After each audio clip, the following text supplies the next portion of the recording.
আজকে 21 আগস্ট 2026 সাল। এই মুহূর্তে আমরা আছি লালমনিরহাট জেলার ধরলা নদী মোগলহাট ওপারে ভারত। আমরা প্রতি মাসে 21 তারিখে ভ্রাম্যমাণ ভক্তগুরুর সঙ্গ করি। গত মাসে ছিল আমাদের নারায়ণগঞ্জ রূপগঞ্জে। তার আগের মাসে আমরা কক্সবাজার সমুদ্র সৈকতে ভ্রাম্যমাণ ভক্তগুরু সঙ্গ করছিলাম মাসিক। প্রত্যেক মাসের 21 তারিখে আমাদের ভ্রাম্যমাণ ভক্তগুরু তার সঙ্গ মাধ্যম দিয়ে আমরা ওই এলাকার ভক্তদেরকে সঙ্গ দিয়ে থাকি। তো আমি একটা বিষয় সংক্ষিপ্ত পরিসরে বলতে চাচ্ছি, আমাদের কার্যক্রমটা হচ্ছে দিনী ব্যবস্থাপনা ভিত্তিক, কোরআন ভিত্তিক দিনী আলোচনা। তো সেই ক্ষেত্রে আমি কোরআন গবেষণা করে দেখলাম দিনের সর্ব লক্ষ্য বস্তু হচ্ছে আল্লাহ সম্পর্কে বিশ্বাস স্থাপন করা। তো আমি কোরআনের ভিতরে সূরা হাদীদের 3 নম্বর আয়াতে বললো আল্লাহ সম্পর্কে 4টা বিশ্বাসের কথা আসছে। ওয়াল আওয়াল ওয়াল আখির ওয়াল জাহির ওয়াল বাতিন। আল্লাহ সবার আদিতে ছিল, যখন কিছুই ছিল না তখন আল্লাহ ছিল। ওই সময়ের আল্লাহ বিশ্বাসটা আমাদের কেমন হওয়া হবে? অনেকেই বলে আল্লাহর কোনো আকৃতি নেই। তো যদি আল্লাহর আকৃতি না থেকে থাকে তাহলে সৃষ্টির আকৃতি আছে, স্রষ্টার আকৃতি নেই, তাই তো কথাটা। কিন্তু যখন কোনো কিছুই সৃষ্টি হয়েছিল না তাহলে আকৃতি সৃষ্টি হয় নাই, তখন তো আল্লাহ ছিল। তাহলে ওই আল্লাহ তখন কি অবস্থায় ছিল? নিরাকারে ছিল, তাই তো কথাটা। আল্লাহ যদি এখন নিরাকারে থাকে তা তখন আল্লাহটা তো নিরাকারই বিশ্বাস করতে হবে। কিন্তু যখন কোনো সৃষ্টি হয় নাই, কোনো আকৃতির অস্তিত্বই নাই, তখনও যদি আল্লাহ নিরাকারে থাকে তো আল্লাহরই অস্তিত্ব কই?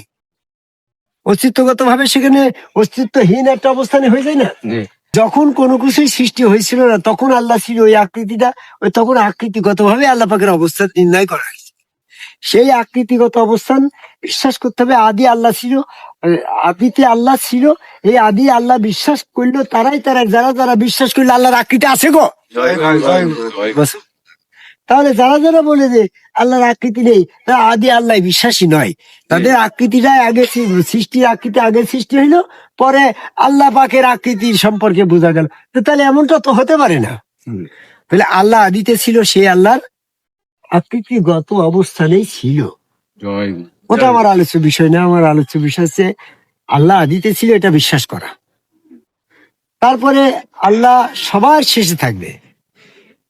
সমস্ত হাসর কায়েম হয়ে যাওয়ার সময় সমস্ত কিছু কুল্লিশান হালাকু ইল্লা ওয়াজহাই, সমস্ত সৃষ্টি ধ্বংস হয়ে যাবে, একমাত্র স্রষ্টা থাকবে। সূরা কাসাসের 88 নম্বর। এইখানেও আমাদেরকে বিশ্বাস করতে হবে যে আল্লাহ সবাই ধ্বংস হওয়ার পরে আল্লাহ ধ্বংস হবে না, আল্লাহ অবস্থান করবে, এটা আমাদের বিশ্বাস। তারপরে আল্লাহ গোপনে আছে। গোপন আল্লাহকে বিশ্বাস করার আগে আমাদেরকে প্রকাশ আল্লাহ বিশ্বাস করতে হবে। সূরা হাদীদের 3 নম্বর আয়াতটাকে যদি কালচার করা হয় ওয়াল আওয়াল ওয়াল আখির ওয়াল জাহির ওয়াল বাতিন, তাহলে জাহির কথাটা বাতিনের আগে আসছে। তাহলে যে ব্যক্তি জাহির আল্লাহতে বিশ্বাসী হতে পারবে না, সে বাতিন আল্লাহতে বিশ্বাস করতে গেলে তার শিরক। যেমনটা বাতিন আল্লাহ বিশ্বাস করলে শিরক হয়ে যাচ্ছে। তোমার জাহির আল্লাহর পরিচয় না পেয়ে যদি বাতিন আল্লাহ সম্পর্কে, গোপন আল্লাহ সম্পর্কে তুমি ধারণা কল্পনা অনুমান করো যে আল্লাহ পাক গোপনে এরকম অবস্থায় আছে, কৃতিগত ভাবে আছে আর কিংবা নিরাকার আছে, যেটাই বলো না কেন ওইটা তোমার আল্লাহ সম্পর্কে ধারণা কল্পনা অনুমানে গণ্য হয়ে যাচ্ছে। তুমি প্রকাশ্য আল্লাহ পাকের বিশ্বাস তো তোমার এখনো হয়নি, কারণ তুমি আগে গোপনটা নিয়েছো, পরে প্রকাশটা নিবে নাকি। তো আল্লাহ কত সূক্ষ্মদর্শী মহাজ্ঞানী দেখো, এই আয়াতে কিন্তু আগে প্রকাশ আল্লাহকে বিশ্বাস করতে বলা হয়েছে, তারপরে গোপন আল্লাহর বিষয়টা পরে আসছে। কারণ প্রকাশ্য আল্লাহটা বিশ্বাস না করলে তো তোমার আল্লাহ সম্পর্কে ধারণা কল্পনা অনুমান হবে, যেটা মেসেলে গণ্য হয়ে যাবে। কারণ তুমি আল্লাহ সম্পর্কে যেটা ধারণা কল্পনা অনুমান করলে আল্লাহ এমনটা এমনটা, তো আল্লাহ তো তেমনটা না। তুমি যেমনটা অনুমান করেছো আল্লাহ তো তেমনটা না, আল্লাহ তো প্রকৃত আল্লাহরই মতো নাকি। তাই তুমি যে আল্লাহকে কল্পনা করলে না, অনুমান করলে, ওটা আল্লাহ সম্পর্কে উপমা বা মেসেল হয়ে গেল। সূরা নূরের 74 নম্বর আয়াতে বলছে আল্লাহর কোনো উপমা মেসেল চলে না। এই জন্য যারা যারা গোপন আল্লাহকে আগে বিশ্বাস করছে, প্রকাশ আল্লাহটা মৃত্যুর পরে হবে এমনটা বিশ্বাস করছে, তাদের বিশ্বাসের ভিতরে বৈষম্য নিতে আসার কারণে, কোরআনের বিরোধী হয়ে যাওয়ার কারণে, তাদের আল্লাহ সম্পর্কে মেসেল হয়ে যাওয়ার কারণে তারা শিরক গণ্য হয়ে যাচ্ছে। তাহলে আল্লাহকে বিশ্বাস করতে গেলে প্রকাশ্য আল্লাহটা আগে, তারপরে গোপন আল্লাহ। যদি প্রকাশ্য আল্লাহকে বিশ্বাস না করে গোপন আল্লাহ অনুমান করা হয়, তাহলে ওটা সূরা নহল ৭৪ নম্বর আয়াতের পরিপন্থী হয়। এই জন্য এটা শিরক হয় বিধায় আল্লাহ সূরা ইউনূসের ৩৬ নম্বর আয়াতে বলল যে সত্য সম্পর্কে ধারণা, আল্লাহ সম্পর্কে, রসুল সম্পর্কে ধারণা, কল্পনা, অনুমান মোটেও গ্রহণযোগ্য নেই। কারণ সেটা অনুমান করার আগে আল্লাহ পাক সূরা হাদীদের ৩ নম্বর আয়াতে তার প্রমাণ দিয়ে দিল। আগে প্রকাশ্য আল্লাহর কথা বললো, পরে গোপন আল্লাহর কথা বললো। হুয়াল আউয়াল ওয়াল আখির, জাহির ওয়াল বাতিন। আগে জাহির আসছে না? তাহলে জাহির আল্লাহটা বিশ্বাস না করলে আমরা গোপন আল্লাহ বিশ্বাস করতে গেলে শিরক হয়ে যাচ্ছে। এখন পৃথিবীর সমস্ত মানুষ যারা যারা জাহির আল্লাহ বিশ্বাসী নয়, তারাই কিন্তু আল্লাহ সম্পর্কে ধারণা, কল্পনা, অনুমান করে সব আল্লাহ সম্পর্কে শিরক গণ্য হয়ে গিয়েছে। মাসুম, বুঝতে পারছো? অনেকে আমি আলেম ওলামা মাওলানা মুফতিদের কাছে বলতে শুনেছি যে আল্লাহ পাকের ৪ অবস্থানের ভিতরে ৩ অবস্থান বিশ্বাস করতে হবে। এখন আদি আল্লাহ, অন্ত আল্লাহ, গোপন আল্লাহ এখন বিশ্বাস করবো। আর প্রকাশ আল্লাহটা মৃত্যুর পরে যাই যখন আল্লাহ সামনে যাবো, তখন আমরা আল্লাহ দেখে প্রকাশ আল্লাহটা বিশ্বাস করবো। ওই বিশ্বাসটা সেই সময়ের বিশ্বাস হবে অর্জন, নাকি? মাসুম, তুমি বুঝতে পারছো আমার কথা? তো আমি কিন্তু কথাটা গবেষণা করি বলি কোরআন থেকে, মৃত্যুর পরে আমরা আল্লাহর কাছেই চলে যাব, সেখানে শয়তান থাকবে না। তাহলে ওই জায়গায় আমি কাফেরও আল্লাহ বিশ্বাস করবে, মোমেনও আল্লাহ বিশ্বাস করবে, এবং স্পষ্ট হবে কাফেররাও আল্লাহ দেখতে পাবে, মোমেনরাও আল্লাহ দেখতে পাবে। সূরা মুরিয়মের ৩৮ নম্বর আয়াত। তো সেই জায়গার আল্লাহ বিশ্বাসটা যদি সেখানে প্রকাশ আল্লাহ বিশ্বাসটা যদি সেখানেই সীমাবদ্ধ থাকে, তাহলে প্রকাশ আল্লাহ বিশ্বাসের ক্ষেত্রে তো কাফের মুমিন সবাই তো আল্লাহ বিশ্বাসী হয়ে গেল গো। তার মানে ওই কাফের মুমিনের ওই জায়গায় প্রকাশ্য আল্লাহ বিশ্বাস করার স্তর যদি মৃত্যুর পরে রেখে দেয়, তাহলে একটা জায়গায় সবাই ফার্স্ট হয়ে যায়। কাফের ওই প্রকাশ্য আল্লাহ বিশ্বাস করার ব্যাপারে ফার্স্ট হয়ে গেল, মুমিনরা প্রকাশ্য আল্লাহ বিশ্বাস করার ব্যাপারে ফার্স্ট হয়ে গেল। এই জন্য আল্লাহ রাব্বুল আলামিন সূরা আনামের ১৫৮ নম্বর আয়াতে বলছে, সেদিনকে তাৎক্ষণিক বিশ্বাস কবুল করা হবে না। ওই সময়ের প্রকাশ্য আল্লাহ বিশ্বাস কাফেরও করবে, মুমিনও করবে, কিন্তু কাফের এবং মুমিনের মধ্যে সেখানে পার্থক্য দাঁড় করানো হবে।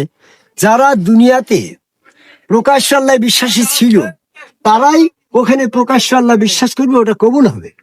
আর যারা দুনিয়াতে প্রকাশ্য আল্লাহ বিশ্বাসী ছিল না, মৃত্যুর পরে আল্লাহ পাকের সম্মুখে দণ্ডায়মান করা হবে। সূরা আনামের ৩৬ নম্বর আয়াত, ৫৬ নম্বর আয়াতে বলছে, কুলু নাফসিন যায়কাতুল মাউত সুম্মা ইলাইহি তুরজাউন।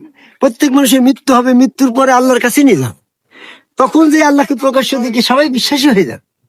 তো তখন ওই বিশ্বাসের ভিতরে পূর্বের থেকে যারা বিশ্বাসী ছিল তাদেরটা কবুল করা হবে, তাৎক্ষণিক ভাবে যে বিশ্বাস করা হইলো এই যে আল্লাহ মানবাকৃতে আল্লাহ, এই যে বিশ্বাসটা তাদের কবুল হবে না। তাহলে আমি আজকে এই ২১শে আগস্টের এই মাসিক ভ্রাম্যমান ভক্তগুরু সংঘের মাধ্যমে বাংলাদেশ তথা পৃথিবীর সকল মানুষকে, যারা সূরা হাদীদের ৩ নম্বর আয়াত অনুসারে আল্লাহ আদি আল্লাহ, অন্ত আল্লাহ, প্রকাশ আল্লাহ, গোপন, এই ৪ স্তরের বিশ্বাস দুনিয়াতে কোর্স কমপ্লিট না করে যাবে, তারা সেদিনকে প্রকাশ্য আল্লাহ পাকের বিশ্বাসের ব্যাপারে ওই একটা জায়গায় আল্লাহ অবিশ্বাস করা ছিল, এই কারণে তারা সেদিন ক্ষতিগ্রস্ত। আমি এটার কোর্স কমপ্লিট করার জন্য আল্লাহ রাব্বুল আলামিন পৃথিবীতে প্রকাশ হতে পারতো, কিন্তু আল্লাহ চিন্তা করলো আমি প্রকাশ হওয়ার জন্য আমি আমার প্রতিনিধি আদম তৈরি করি।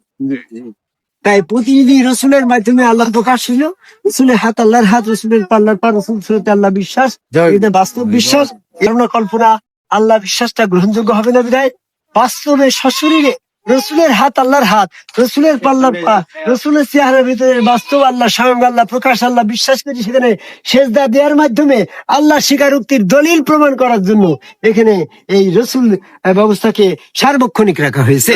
অনেকেই বলছে যে নবী মুহাম্মদ সাল্লাল্লাহু আলাইহি ওয়াসাল্লাম শেষ রসুল, কিন্তু রসুল ব্যবস্থা যদি শেষ হয়ে যায়, তাহলে রসুল ব্যবস্থা নবী মুহাম্মদ সাল্লাল্লাহু আলাইহি ওয়াসাল্লাম এখন বর্তমান ফিজিক্যাল ভাবে না থাকে, উনি আমাদের কাছে ধারণা, কল্পনা, অনুমানে গণ্য হয়ে গেল না।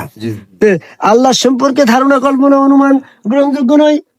ঠিক একই পদ্ধতিতে নবী সম্পর্কে ধারণা, কল্পনা, অনুমান আমাদের গ্রহণযোগ্য নয়। যদি রসুল বা নবী সম্পর্কে ধারণা, কল্পনা, অনুমান গ্রহণযোগ্য হতো, হ্যাঁ গো মাসুম, তাহলে পরে নবী বা রসুল আমাদের দরকার কি? আমরা আল্লাহকেই কল্পনা করলে হয়ে যেত। এই জন্য আল্লাহকে প্রকাশ্য আনতে হলেই তার প্রতিনিধি রসুলের মাধ্যম দিয়ে আমাদের সেই প্রকাশ্য আল্লাহ বিশ্বাস করি, সেখানে সেজদা দিয়েই আল্লাহ বিশ্বাস ওয়ালা ওয়াল ওয়াল আখিরাত জাহির ওয়াল বাতিন। জাহির আল্লাহ বিশ্বাস করতে হলে প্রকাশ্য একজন জাহির কবে সেজদাকারী একজন সমগ্র রসুল হবে তোমার জাহির রসুল।